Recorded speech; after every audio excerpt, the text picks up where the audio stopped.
Hello, and welcome to the BCN and Friends podcast, where we have real conversations about learning, leadership, and the lived experiences of nurses and healthcare professionals across the emergency spectrum. Each episode, we sit down with thought leaders, BCN certification holders, and industry experts who share their stories, their insights, and the challenges that shape their work. Our mission is simple: to amplify the voices of those making a difference every day, because your experiences drive progress, inspire others, and shape the future of nursing. We're here to honor that in every episode. Sometimes funny, sometimes serious, and always valuable. This is BCN and Friends, and we're so glad you're here. In this episode, you'll meet Jana Price, a nurse whose path through healthcare ultimately led her to a greater calling.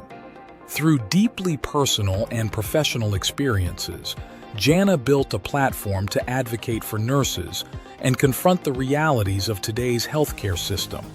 She speaks with honesty, courage, and clarity in this episode titled, "A Life Chosen for Advocacy and Empowerment." I'm Holly Briggs, a professional development specialist at BCN and one of your hosts for today, joined by my co-host, Michael Dexter, our Director of Professional Development. Hi, Michael. Hello, Holly. Glad to have you with us. And in this episode, we're joined by Jana Price. I've had a chance to chat with this guest a few times over the last few months, and I'm very excited for the discussion to come. Michael, could you please introduce us to our BCN friend, Jana? Yeah, absolutely. Jana Price is a dual board certified trauma and emergency nurse with over a decade of experience across emergency and inpatient critical care. Jana brings a unique blend of clinical expertise, communication, and business leadership to her work, holding degrees in nursing, communication, and healthcare business. She currently serves as a senior clinical director for a medical device company where she continues to advocate for nurses beyond the bedside. Jana is deeply passionate about nursing justice, ending workplace violence, and advancing pay reform. And she's also the host of a podcast with nurse.org, the largest online nursing platform, where she helps create space for nurses to share their stories and elevate issues that matter the most to our profession. We're excited to have you with us. Jana, welcome to the BCN and Friends podcast. It's a pleasure to have you here. Thank you, Michael and Holly, for having me. Thank you so much. Just to be on here is such an honor and a pleasure. Thank you. Yeah, absolutely. Well, let's dive into a little bit more about you. You know, you have the certifications, you have done quite a bit of schooling on different things we just mentioned, but can you just walk us through why you went into nursing to begin with, a little bit about what that career has looked like for you, and then why did you want to become certified? Why did you want to get a master's degree in healthcare business and those things that have shaped your career to where it is today? Yeah, absolutely. I did not start out in nursing. I was actually a journalist in my earlier days. And as I went through and had kids, it didn't work out to do the type of journalism that I wanted to do. And my family is heavy into healthcare. And I thought, this is something I want to explore. And I don't have the same story that everybody has with I wanted to become a nurse. I wanted to help people in the beginning. That was not my story. I went in, it was a reliable job for my kids. I did like science, I did like healthcare, but the whole helping aspect of people didn't come until I actually got into it. And as I got into nursing school and out of nursing school, I developed this passion for caring for people. I loved the camaraderie in nursing and that feeling you get when you come to the greater good of helping those who are in need. And it became a true passion. In my very early days of nursing, I had the same path that a lot of my friends had. Go to practitioner school, do advanced practice nursing. That's what I thought I was going to do. But when I got into nursing, I started looking around and realizing we're taking care of the people, but who's taking care of us? Who is taking care of the nurses? And very early on, I noticed there's not a lot that's being done to help nurses as far as reform and growth and development, and now more than ever, safety. As probably about 5 or 6 years in, I was working with some nurses in the ER who were board certified, and they were top notch, top level nurses. They knew their stuff. They were the nurses that people looked up to.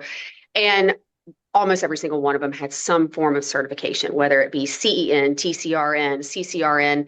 And I thought, all right, let me take a look into this, and started studying. I did intense studying, and I took the CEN exam, which I'm going to go ahead and say I thought was harder than the NCLEX. But when I walked out and I had passed that exam, I have to say I felt more accomplished passing my CEN than I did my NCLEX. There was something about having this very specific knowledge that I immediately turned around in that same year I took my TCRN. It felt so good. I had the greatest of knowledge, and it while I was still doing bedside, which I'm not actively in bedside, I used all of that knowledge from taking the exam, and it did make me a better nurse. When I stepped away from the bedside, I went into more of the business end of healthcare, and I got a master's in business and healthcare because to take the role that I want to in nursing and to advance nursing to help nurses, I had to understand what's at the core of healthcare, which is business. Healthcare in America is a business. And until I understood it from that aspect, I could not move forward in helping nurses if I didn't understand what was at the back end. So that's why I went to school and got my MBA so that I could know a lot more about what I was talking about when I was moving into talking about pay reform as well as violence reform, which most people don't understand. Those two are incredibly attached to each other and very intricate. So I've learned about that, and I'm still use my CEN certifications every day because I still do work in a trauma critical care space within my current job. So that's a little bit of background for about how I got here. Yeah, well, that's great. Thank you for sharing it with us. And I did want to follow up, going back to your certification. I have nurses all the time tell me I'm just not a good test taker. And I always take them back to their NCLEX and say, well, you passed the NCLEX. You surely Yeah. have passed one test. You can pass another one. Yeah. For you to pass the CEN to pass the TCRN, I know it made you feel a lot better and validated your knowledge and your clinical strengths. How did it make the team feel to have, because now you have another person. You mentioned these great coworkers that knew everything and were so good and certified. Did you notice anything about how that impacted your team to have even more of those nurses now available? There's a sense of accomplishment among everyone because it was a tough test. There's a camaraderie among nurses because we all know we went through nursing school, we passed the NCLEX, we all did that struggle, that work, we put in the time and effort. It's the same with the CEN, TCRN. I see the people with all of the certifications, and I have so much respect for them. They put in the time, they put in the effort. And when you're working with somebody like that, it kind of elevates your care because you're held to a higher standard. You know the information. You cannot pass that test without knowing the information. And when you walk away, now you have a team who's got really dialed in concepts, and you know what you're talking about, and you know what you're doing, and you hold each other accountable. And I thought that was something really awesome because that means when you're working with that team, you know that these people have that intense extra training that's really going to make a difference when you're in a critical care setting or a trauma. So that was really important to me. And I believe it creates better outcomes for the patients, but it also creates a better team and a better environment because you all know that you put in the time, hold that to you. You should be proud that you passed that because you deserved it. There's definitely something to be said about the idea of that shared understanding and that shared experience. And yes, I think we could go into how individualized study habits and experience relates to the specific content that you need to study, and learning should be individualized. We could spend time on that, but I think there is something to a shared struggle to accomplish something challenging that definitely you can see those themes throughout healthcare, and I think just humanity in general. And when it comes to something specific like getting your board certification in your specialty area, I think there is this shared idea of that was not an easy thing. We are so proud of each other for having done that. And hey, we're going to hold each other accountable to not only give top-notch care, but continue to grow and continue to be those lifelong learners, which is honestly what certification sets you up for. It sets you up to be that person who is constantly how many CEs did you get? Have you gone to a class? Did you, it binds people together in this consistent thirst for more knowledge to stay certified and continue to grow. So I think there is something to be said of getting in a group of people who do that. And there's just, yeah, you keep raising the standard one another is looking at. And I think that's how we grow as a profession. That is definitely a passion topic. I'm pretty sure all of us on this podcast right now could dive into that. But I did want to kind of turn a little bit because there is a topic that you speak on quite frequently, and it's the topic of nursing justice. And before we kind of dive into that, because I feel like there's, again, just a lot that you bring to the table, but Can you define what that concept means, nursing justice? And then what do you feel is the biggest barrier preventing nurses from experiencing that today? Absolutely. So this is something near and dear to my heart. And when I said I noticed in the beginning of my career that there was just people weren't taking care of the nurses. It's kind of what I mean with justice. One of the things, obviously, is workplace violence. I believe that when things happen to us in a violent situation, it's not being handled the way it should.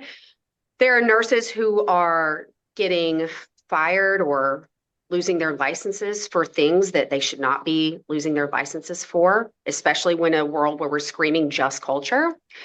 We've also got the issue of nurses who have addiction problems, just like other people.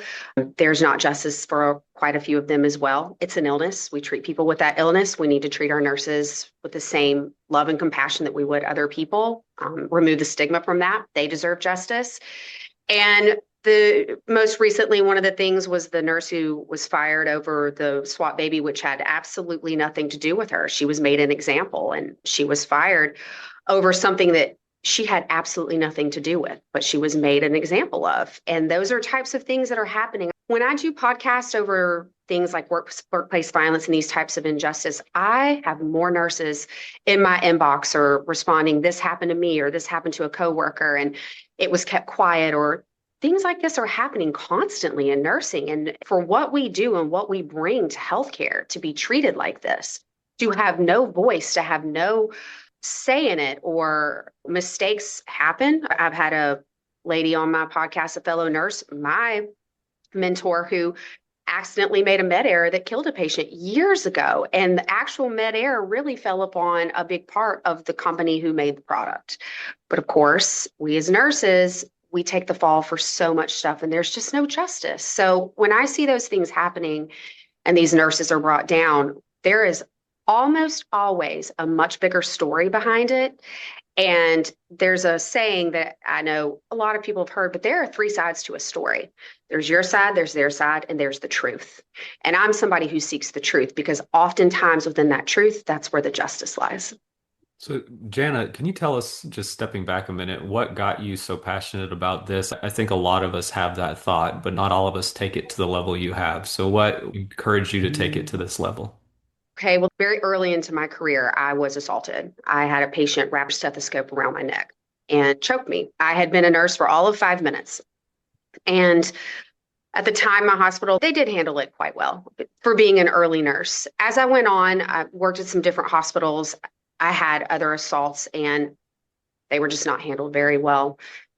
Then I saw one of my friends get brutally beat, absolutely brutally beat, to the point when administration came in and handled it, it was a very sweeping under the table. Let's not talk about it. This reflects badly. And that really bothered me. Very shortly after, I had an assault that was very brutal, and the same thing happened. The care that I received after, I was made to finish out my shift with an ice bag on my busted lip and my mouth, taking care of a vented patient because there was nobody would take over my shift. And administration was completely okay with that. So when I saw these things happening behind closed doors, I thought so many nurses are afraid to speak up. And at the time I was at bedside and I was also afraid to speak up. I knew that if I did, it would have ramifications on my job. And it did. I was lucky enough that shortly after I was hired in industry. And fun fact, I want to add that when my current boss saw all my BCN certifications behind my name, that's one of the reasons he hired me. So if you're looking for a job, those are very helpful in getting you one. I was able to step away from the bedside and out of the hospital umbrella and come and speak about these things that nurses can't speak about. That's when I started really getting the passion because I realized this is happening to so many nurses. Somebody has to speak up. And I kept looking for other people to speak up. And then it hit me, wait a second, I'm the one who needs to speak up. I'm in a position to speak up. I want to help nurses. This is my calling. And that's exactly what I intend to do. I want to interject before Michael does real quick, because I know he's going to take us, I know he's going to take us from here to right into another subject that I really can't wait to hear you on. But before we do, I just want to say I am so sorry that that happened to you, especially as a new nurse. It shouldn't happen to any nurse ever, but I think there is something to be said when that's happens very early in your career. it puts such a crack in the foundation of trust between you and a patient and you and your hospital. There's something there that has to be mended over the entire course of your career. So I'm so sorry that happened to you. And I think you identified one of the biggest barriers, not only the fear of retribution when it comes to speaking out, but oftentimes I find that nurses don't feel like they have a voice or they're scared to raise their voice. But that idea that having someone speak for you or feeling like you can speak for yourself, I think that is a huge barrier to finding nursing justice. And so I very much appreciate that you took those experiences and the experiences of your coworkers and you decided this is my calling and this is what I've been meant to do, that I'm going to take all of this and I'm going to get in a place where I'm not afraid. Like I can talk about this without fear of retribution. I can bring these topics up because I think that, we need people like you to do that when we don't feel like we can do it ourselves. So all that to say, thank you. And Michael, now I will not jump back in. But Thank you, Holly. you're welcome. No, you said exactly what I was going to say, Holly. So I actually really am not turning the subject too much because I wanted to ask you, Jana, in the same vein of what you did just talk about, is there's different concepts in healthcare. One of them is stroke, for example. There's a lot of things that say like there's more strokes now than there were 20 years ago. And there's some question about is that because it's actually happening more or is it because it's being recognized more or reported more, et cetera. And you mentioned this happening as you were, I believe, as you said, 5 minutes into being a nurse. Do you feel like workplace violence is climbing more because it's truly happening more? Do you feel like it's being reported more? Do you feel like it's being talked about more? Maybe a combination of all the three? What do you think is driving this increase in workplace violence? Oh, that's a multifaceted question, which I am more than happy to answer. I was at bedside for 10 years and it's always been an issue, but it has become an issue that is honestly completely out of control. COVID really sent it beyond where it need any level. If there was a scale, it has jumped the scale because of COVID and a lot of reasons for that. And yes, it is being reported more, but it is happening quite a bit more. And some of the reasons are healthcare being a business. What is the number one thing we want to do in a business? We want to make our customers happy. And then when we have the Press Ganey and the healthcare stores and all of these things that come out, hospitals are constantly trying to achieve making their patients happy. And in that sense, when you have normal levels of staffing, we can generally achieve that. When we have quality devices and when we have appropriate staffing and we have appropriate security and we have good leadership in place, we can tend to deliver the outcomes that the hospitals are looking for. But what's really happening is it's not a nurse shortage, it's a profit issue. The hospitals don't want to hire as many nurses because guess what? It takes away from profit. So we become short staffed. We're not delivering the care that we need to. The fact that here in the state of Florida, there are hospitals that allow a 1-to-9 ratio on a med-surg floor. There are hospitals that allow a 1-to-5 on an ICU floor. There are hospitals that allow you to have a balloon pump with 2 other patients on the ICU. This is what you're going to get. These are the ratios. Then nurses become stressed out. They don't deliver the care that they think they need to. And guess what? Patients get upset. Family members get upset.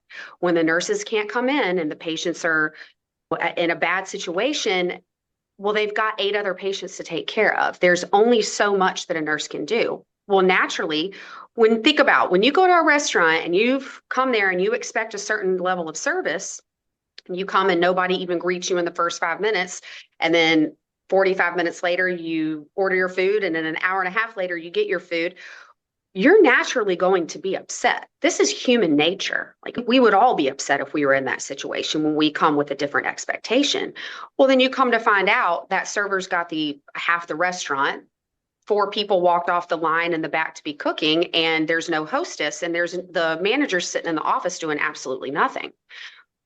If you look at it from that situation, you're like, well, okay, that's a possibility. But that's what's happening in healthcare. There's not enough staff.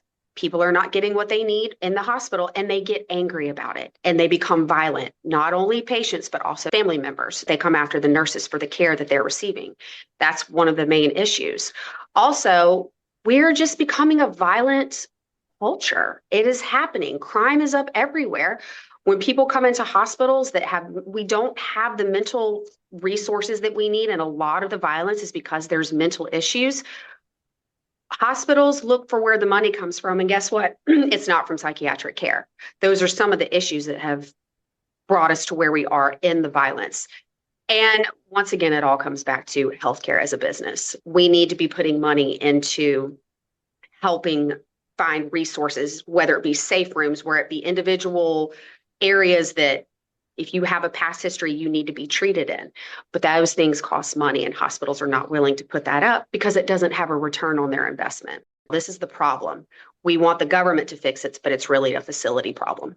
I feel like we could stay in this conversation for a very long time because both Michael and myself have had personal experience in our nursing history. We've seen things. We could definitely stay in workplace violence. And I think you said a few things that really speak to the heart of healthcare. What is the heart of healthcare? If it's a business, then there's only so many directions you can go in to address a problem. I would Right. say that you can regulate a lot of things, but if you don't have love in your heart for your fellow human being, like if you don't have Right. love in your heart for the humans that surround you and the people that are in your community, there's no regulation, there's no amount of money that's going to fix that problem. And so I Absolutely. I think I Absolutely. I think end of the day, it is a huge problem. And unfortunately, it does put nurses in a very rock and a hard place situation where we are in this profession to give care. We're in this profession to promote healing and to help people have a quality of life and be able to be a part of their families and communities for as long as possible and as well as possible, right? Like that's our goal.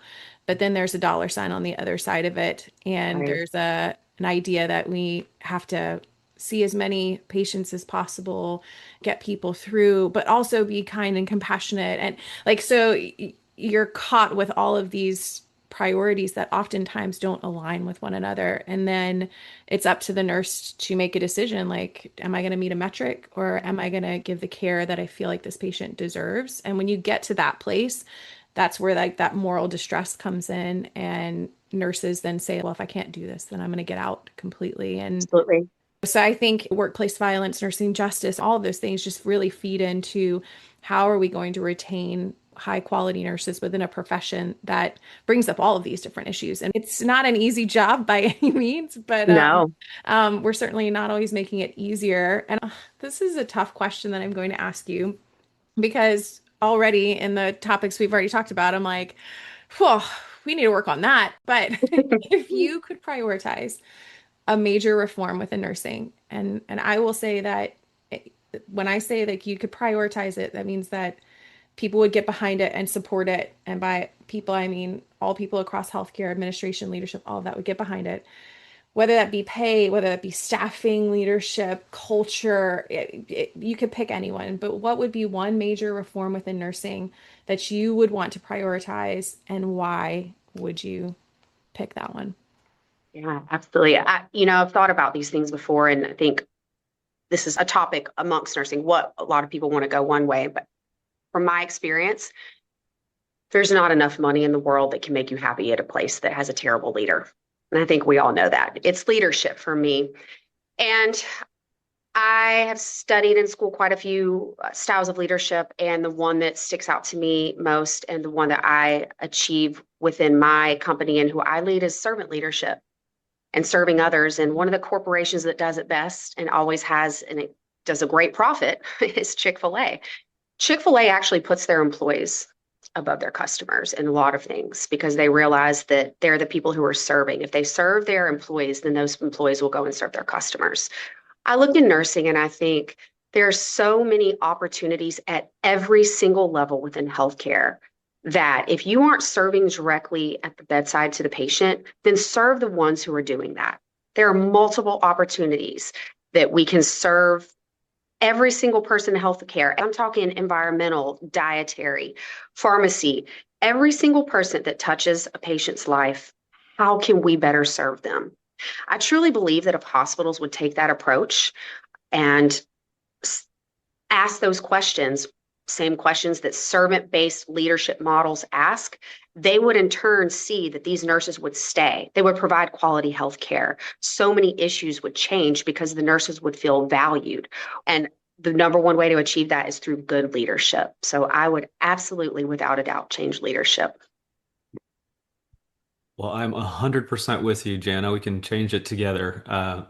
That's exactly the route I would take as well. I think servant leadership is a must in our industry, and Chick-fil-A is certainly a good company to model that. But there's so many other opportunities. I think good, Holly mentioned changing culture, changing pay. I Yeah, think good leadership will change a lot of that as well, I and think good so. leadership will immediately impact a culture.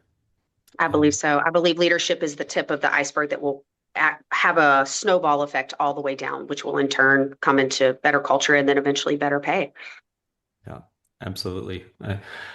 Yeah, there's definitely a lot we could talk about. I even just in some of the last things you had mentioned, I have so many ideas, but unfortunately, we don't have all day. So I will go on, but would love to chat more with you about some of those other things as well. And one of the opportunities that I get to have on all of these podcasts is to ask whoever the guest is if there's a certain person, whether it's a coworker, family member, patient, or a certain moment of time in your career that has really changed who you are today, has really made an impact on you. And just thinking about your career, is there any particular one that you'd like to share with us that really made a difference for you? Yeah, there is actually.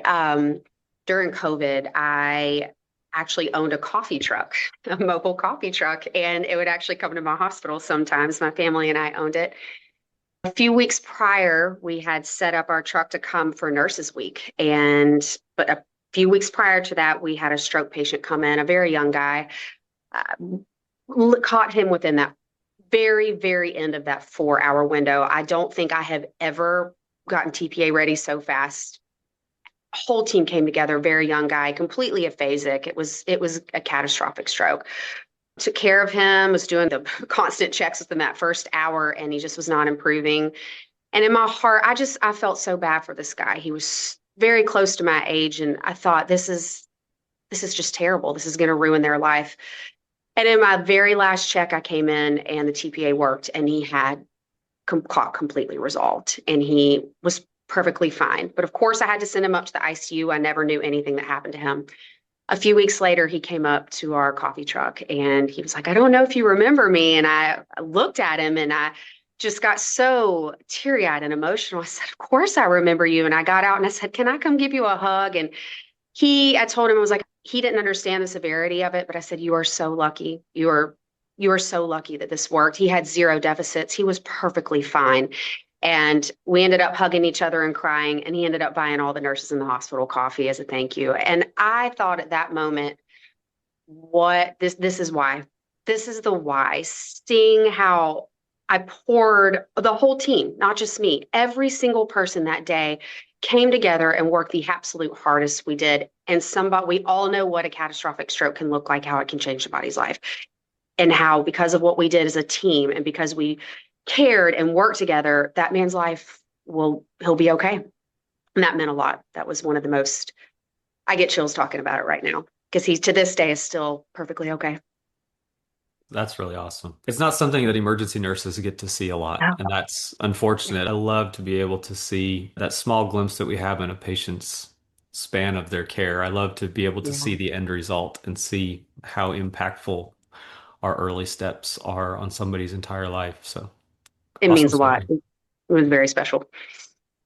I'm sure Michael's sitting here just like I am and thinking back on the many patients who, yes, our team gave really great care to, and you don't know the outcome. And then the handful of patients that you do actually know how it ends. So you get to see that kind of picture of their recovery, or a tease of their recovery a little bit. And it just fills your cup to the brim and it spills over. And again, for someone to come back and say, I don't know if you remember me, but that lets me know that patients realize we Yeah. continue on, that while they moved up to the ICU and all of their journey, we moved on too. We moved on to a different patient Mhm. and a new family and a new situation. And so, yeah, we may not always remember every single one, but to our credit, we oftentimes remember those ones who like, gosh, I really hope this turns out well for them. And we tuck them away in our heart. And so it's so good to hear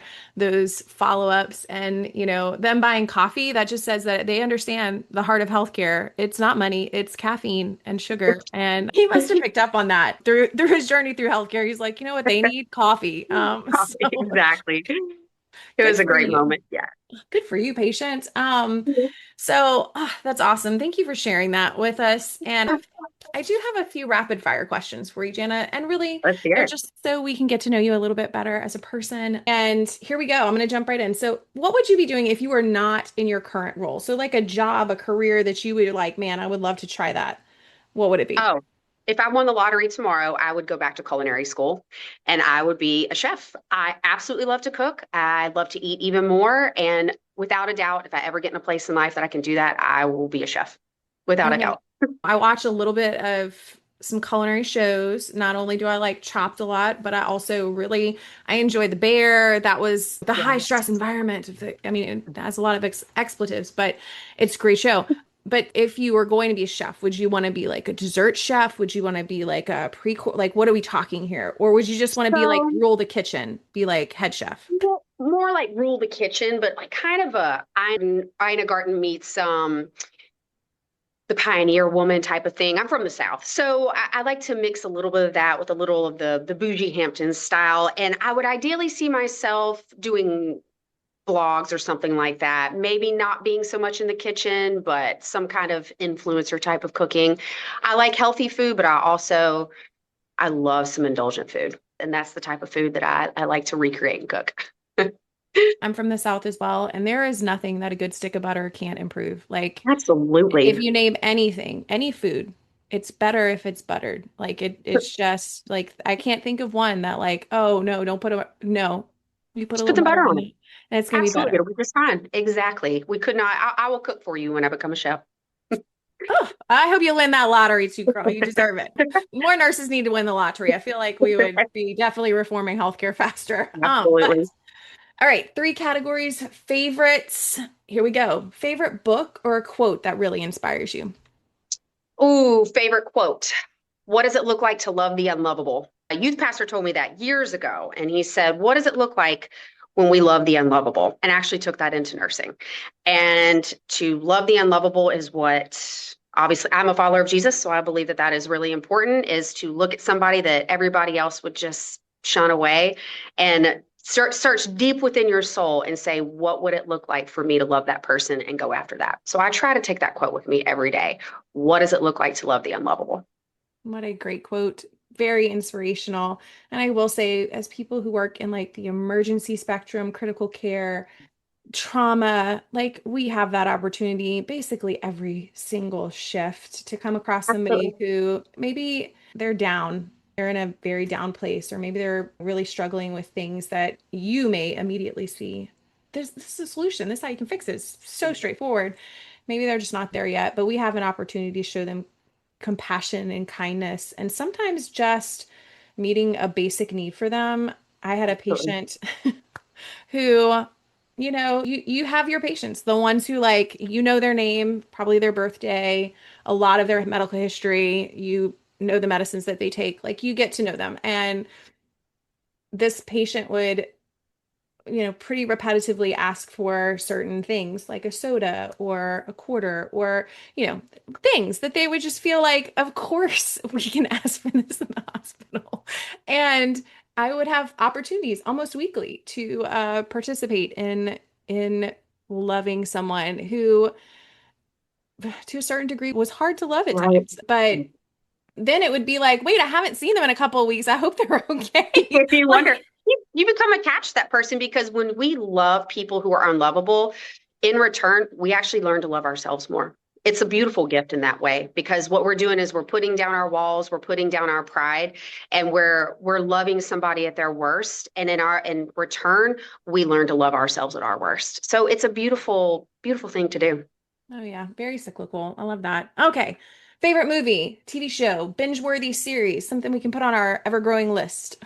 Oh gosh. Okay. I love The Chosen. That's a great series, but I Oh, I have watched this over and over. It is the OG of binge-worthy shows, and it's Lost. I love the series Lost. I think it is so good. I just dated myself age-wise because I used to watch Lost, and I have to wait for it to come out on a DVD that was mailed to me in Netflix. So there we go. I've just given my age away. But I think it's the greatest show. I've watched it more than once. My children now have watched it. So I'm a Lost kind of gal. You know how far Netflix has come, where they used to mail you DVDs and now they basically own almost everything. And so, look, if that doesn't inspire you to start, small beginnings can still turn out to And look at be, them now. Just yeah, bought two more huge companies. So exactly. I, they're inspiring people left and right. And also, who knew that DVDs were going to go away so quickly? They were supposed to be here for forever. It's what they told us. What's it going to be next? I know. They're just going to like upload them to us and to our brains. Exactly in our brains. Yeah. Mm. Netflix is like, yes, we're working on that currently. For the chip. Yeah. Yes, the chip in our brain. All right, favorite song or a musical artist that can kind of just instantly move you? Oh boy. This is going to be embarrassing, but slightly not. It's not that they move me, but I do, and this is going to be shocking for little Southern peach that I'm supposed to be, but I am a hardcore alternative rock kind of gal, and I do love Korn. I love Brian Head Welch. Some people go, wait a second. If you read his story, Brian Head Welch has a great story. He's inspired a lot of people, came from drugs and addiction, turned his life around, and now he's out there changing lives. But during COVID, when I pull up to the hospital, we all know how awful it was. And I had an eclectic array of Limp Bizkit, Rage Against the Machine, and Korn. And I would sit in my car before shift and I would just belt it out. And it just somehow got me through the shift because I'd play those songs. I'd get back in my car and I'd be okay. But I'm a 90s girl. I love the 90s rock. Just saw Korn last year and I go all out. So that is my embarrassing slash secret, but no shame. Zero shame. No, you should have no shame about that at all.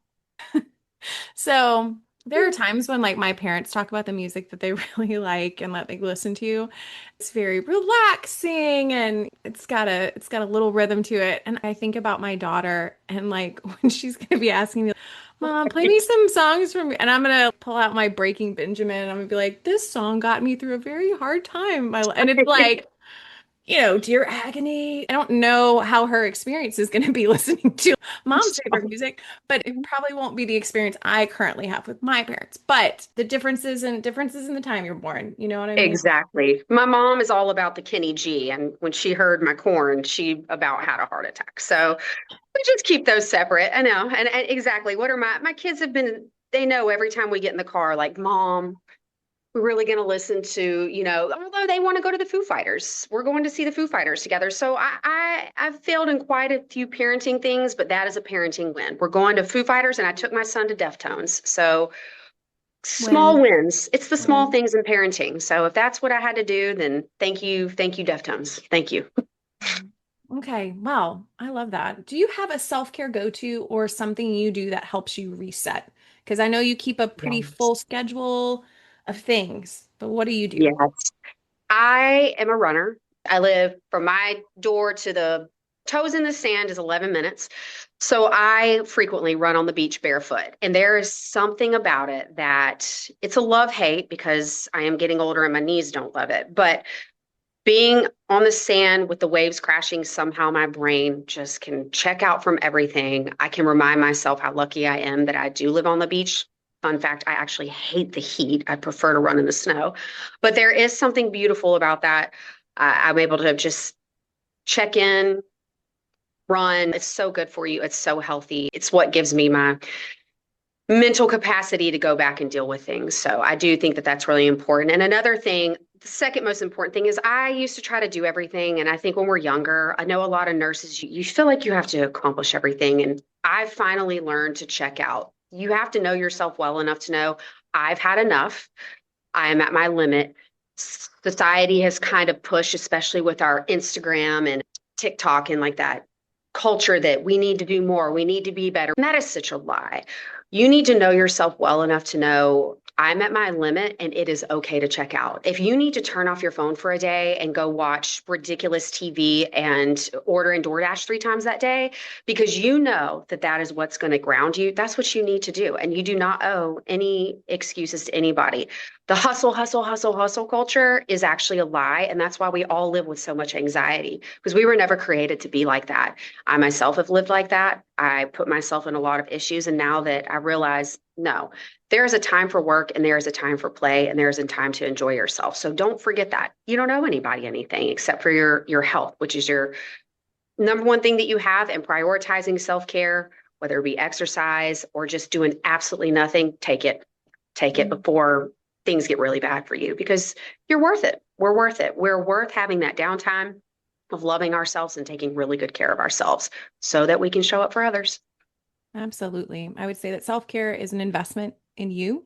So Yeah.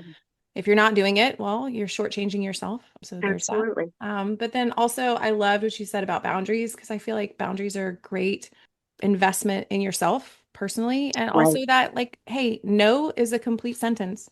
You don't It have is. to, you can say no. You can say, I can't, no, I won't be able to do that. No, you can turn something down, and you don't have to make an excuse or follow that up with anything else. Like, no is a complete sentence. One of my best friends, that is entrenched in her lingo, and it became something that I really was like, man, that's right. No is a complete sentence, and we should feel comfortable and confident that we don't have to do everything. So love that you repeated that. So I will say, Jana, if our audience wants to follow you online, is there a social media platform or a best way to reach out to you?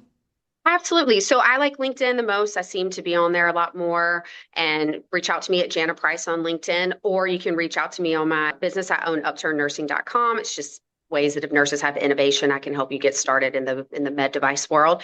And if Holly, if you'll throw that in the blog, reach out to me in any way, and I'll be glad to help you guys or answer any questions in the best way that I can. Will do. I'll include those both. Awesome. Well, thank you guys for having me on. It's been such a pleasure, and I'm really looking forward to Vegas when I get to see you at BCN Live. That's right. Yeah, it's been great having you, Jana. And I didn't know about the coffee truck, so had we known that, we could have been drinking coffee together. I didn't know that you wanted to be a chef, or we would have tried to have this podcast in person and had some good food. But we Hey. really enjoy chatting with you, not just about those personal interests of yours, but also the professional, of course, of your passion for nursing and your passion for helping others and stopping some of the just craziness, for lack of a better term, that we see in healthcare today, with the ways that not only some things happen, but the way that they're handled afterwards. And you shining a light on those is very, very important. And the advocacy work that you're doing is extremely valuable. So, on behalf of the many nurses that you've helped already, I want to thank you. And again, thank you for the time today. It's been great chatting with you. Awesome. Thank you guys. Thank you, Michael and Holly. And I hope y'all have a wonderful day. Thank you for joining us for this episode of BCN and Friends. You've laid out a few very challenging thoughts and ideas, and my hope is that those listening will sit with these topics, consider how they can create change, and go out into their communities to build the future of nursing. Growth we can all take pride in. You're helping drive these initiatives, Jana, and we appreciate you. And so that'll be a wrap for this episode of BCN and Friends. Don't miss what's next. You can subscribe, share, and join the conversations by scanning the QR code for Learn updates in this episode blog. Got a topic you'd like us to cover? You can drop us a line at bcn@bcn.org. I'm Holly Briggs with Michael Dexter, and we're proud to celebrate your dedication to nursing across the emergency spectrum. Until next time, stay curious, stay connected. We're out.